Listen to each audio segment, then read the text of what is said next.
Good morning, students. In our last class, we have talked about the lesson, the third level. I have given you one introductory video on the lesson, the third level by Jack Finney from your book Vistas. And also we learned about the author Jack Finney. Now today we will look into the line by line explanation of the chapter, the third level by Jack Finney. So let us start. The three levels at the Grand Central Railway Station. The Grand Central Railway Station we have already talked about in our last video. So the third level by Jack Finney is a scientific fantasy that talks about the time travel. The story shows how the narrator indulges in a psychological refuge to escape from realities. The story takes place in about 1950s. The story is about Charlie, a young man who is 31 years old and lives in the city of New York with his wife Louisa. One day while going home, he accidentally discovers the third level at the Grand Central Station and he finds himself in the year 1894 where people were dressed differently like old style.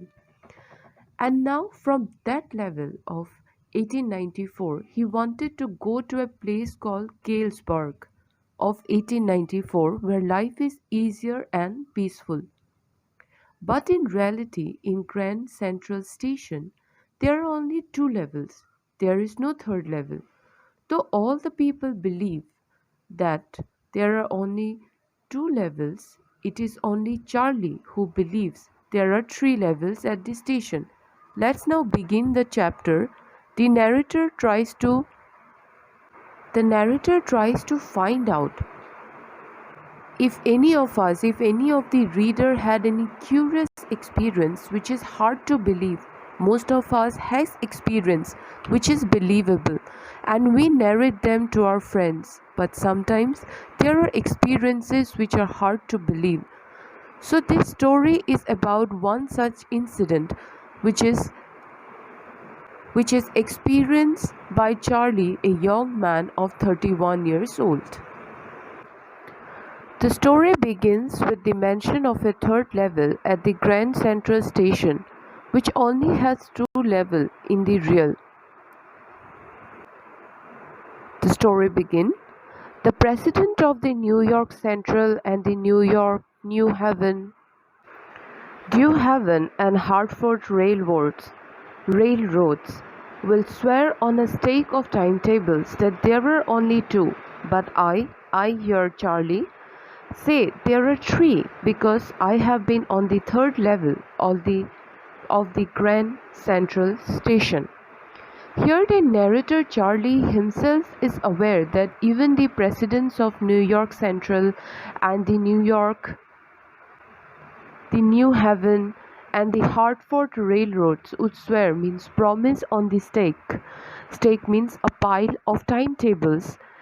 Timetables is schedule showing the departure and arrival times of train, buses or aircraft and express great confidence in the existence of only two levels. But Charlie believes there are three levels at Grand Central Station because he himself has been to the third level of the Grand Central Station.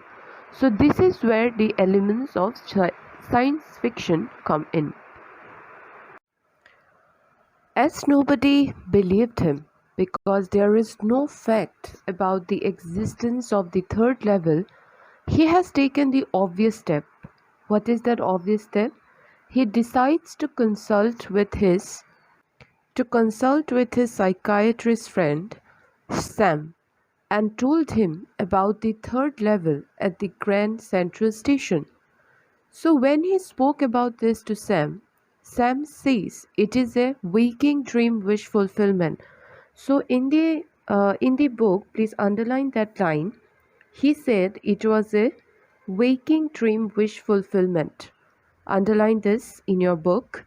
So when he went to Sam to consult about his going to the third level, His friend told him that it was nothing but a waking dream wish fulfillment and told him that Charlie was unhappy.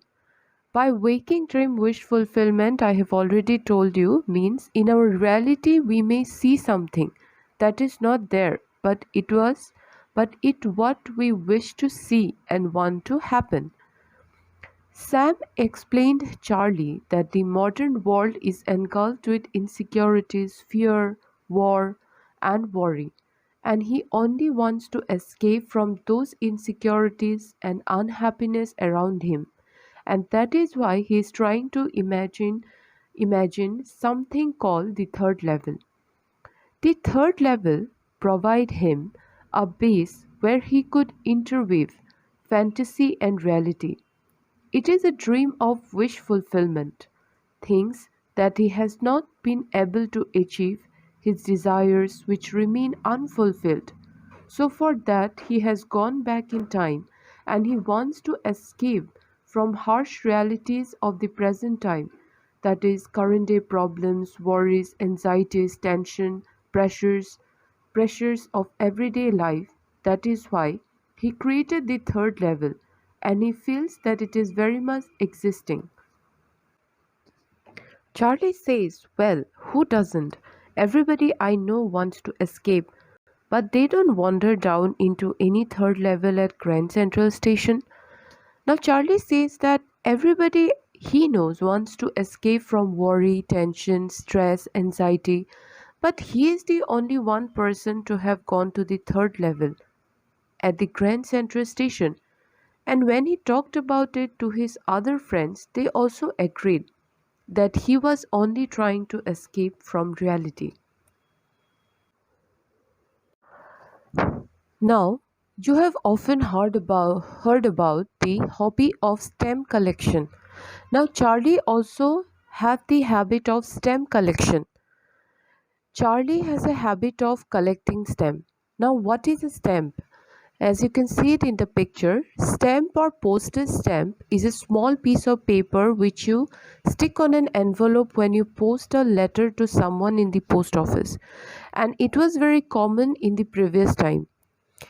Now also it is practiced, but in the previous time it is very much common. It was very much common, and people collect those stamps by cutting those stems from envelope and preserved it as the postmark on the stems. As you can see in the envelope, there was a postmark on the stems. So people used to collect because it gives proof of the date and the year on which the letter was posted. It is more like the habit of collecting old coins of different century of different countries. Old coins and stamps take you back in time.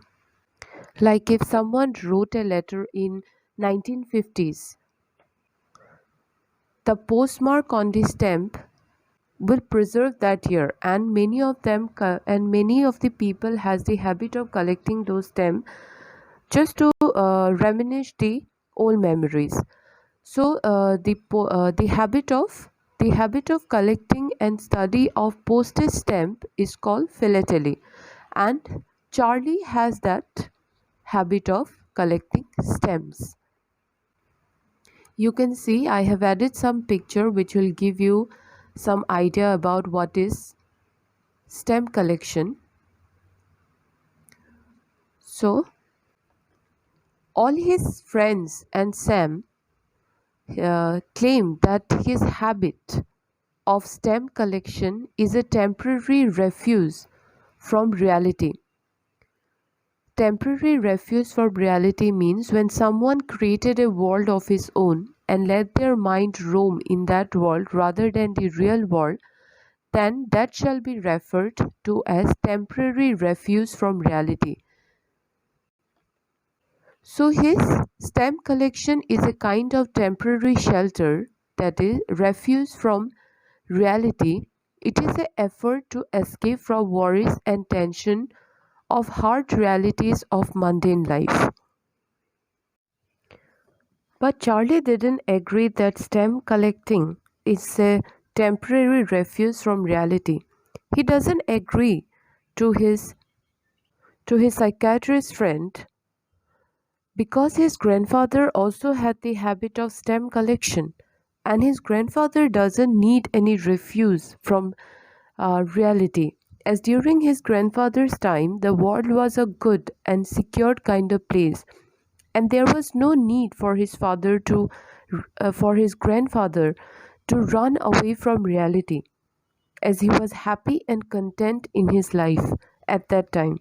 And then also he collected stamps. So Charlie doesn't agree that stamp collection is an excuse to remain aloof from reality. The hobby of stamp collection has no relation with running away from reality.